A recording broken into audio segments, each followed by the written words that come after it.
Tell me honest, bro. Should I quit? The place I started at has poorly handwritten tickets, has no ticket times, doesn't tell us if it's here or takeout.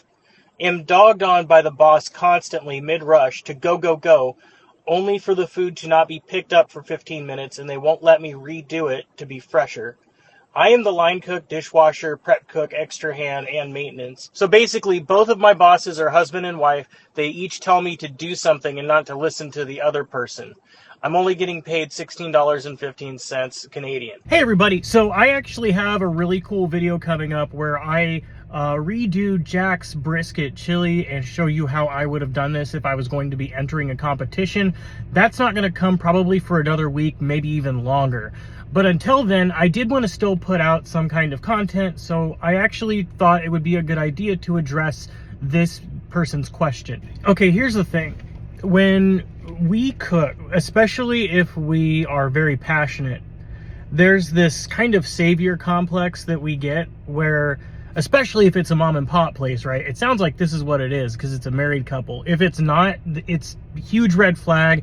If it's not a mom and pop place owned by this married couple and it's actually a different restaurant who just hired a husband and wife, totally red flag. I would just get out immediately, okay? But if it's a mom and pop place, I can understand. There's lots of people, lots of couples too that have successful businesses. It's actually a whole family that I know called The Wrong Place that they had a bunch of hiccups and stuff, but nothing that's directly their fault or anything like that. But they have some amazing food, and it's a whole family that cook out of this food truck, and it is the best food I've tasted in Texas, right? Everybody being family, that can totally be a thing. That's not really a problem. However, there are a lot of things that come with this, especially if they are trying to undermine each other. It doesn't sound like there's any structure between the two bosses.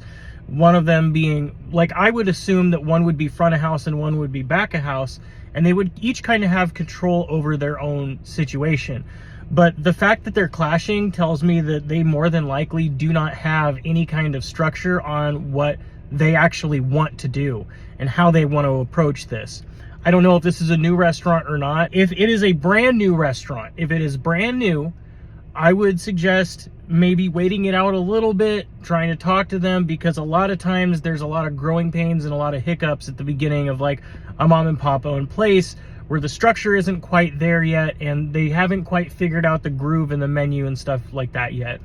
If it has been around for a while, that means these problems were around before you started and they're going to be there after you leave. We tend to have, I talked a little bit about a savior complex. We tend to have this savior complex.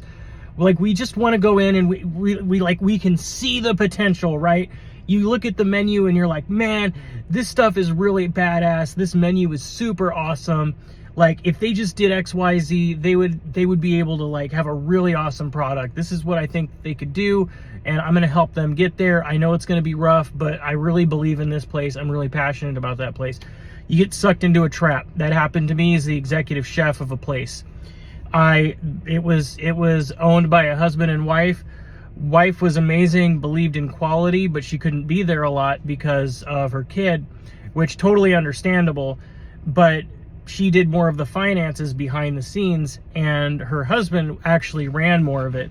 And I'm more comfortable talking about it now because my name actually got dragged through the dirt a while back because I got pinned as the executive chef as being the cause of a lot of these problems.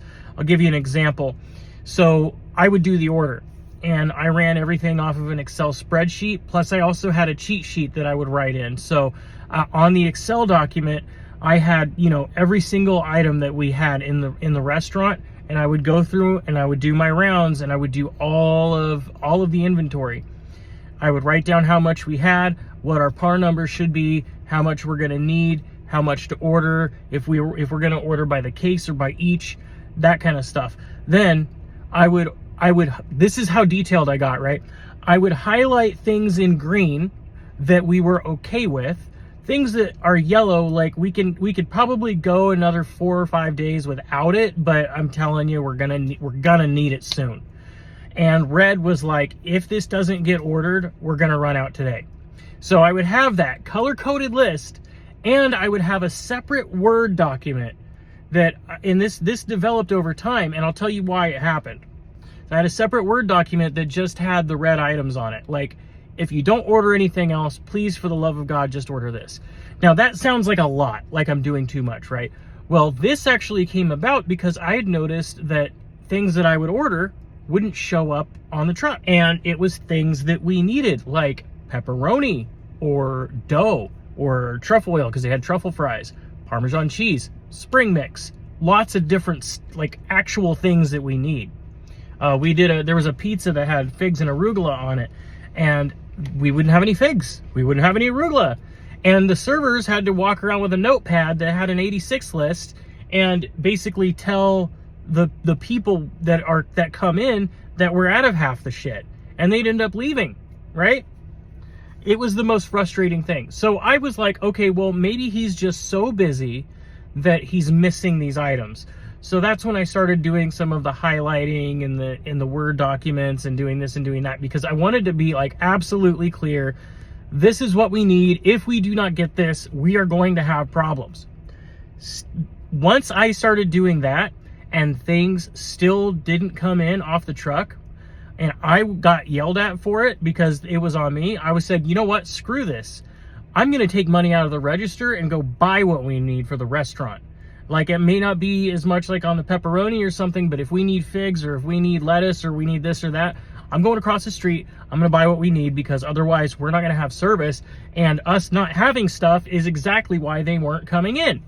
So I started doing that. I would go and I would buy, not just enough for a couple days, you know, I'm not like buying like a whole week's worth of stuff, a little more expensive, but I would rather that, and then the customers actually got a positive experience.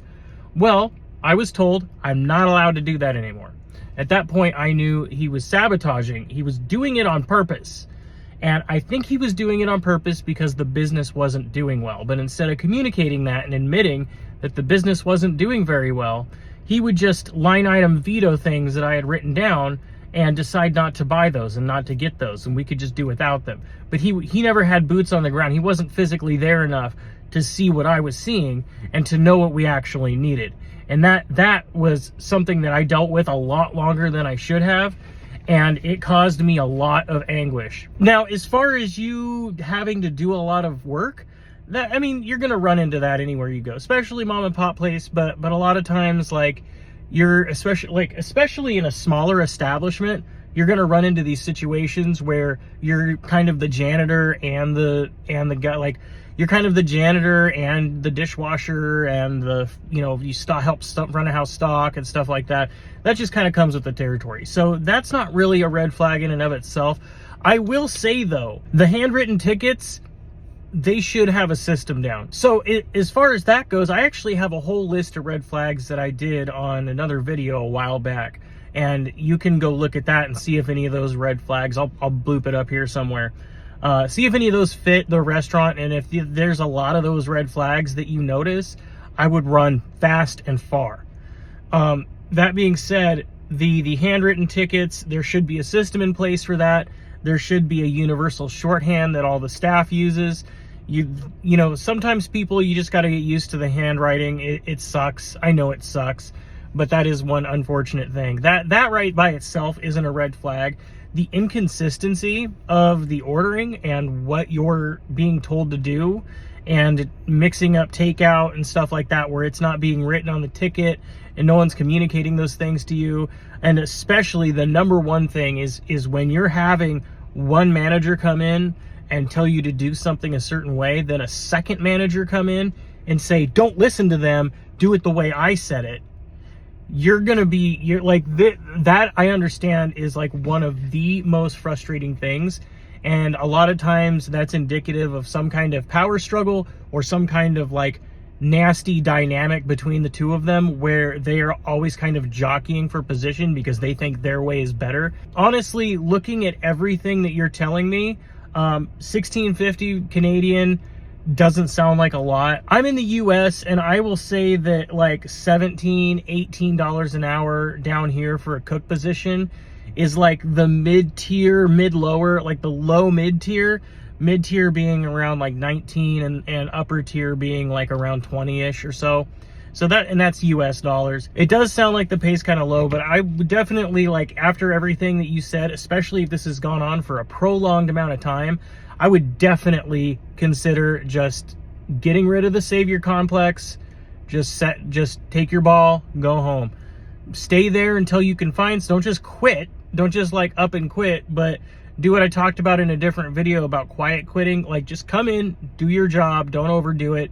Keep putting out applications, do it on Indeed or whatever. Look at ways to like build your resume writing tips. You can find a lot of them on YouTube and on TikTok and other places, and take all of those tips, build a resume, and see if you can get a sous chef position somewhere, or at least like a kitchen lead position. There's gonna be a few other things that you're gonna need to know how to do, but you know, if you're really ambitious and you're really looking to try and do this, I would definitely go for that. I hope that helped answer the question. If anybody else that's watching this right now has any other questions related to this, let me know and I would be happy to answer them. I've been trying to put out a lot more content than just even once a week or once every other week, and answering your questions is a really good way for me to just plop down wherever I'm at and answer a few questions and kind of give my perspective on it.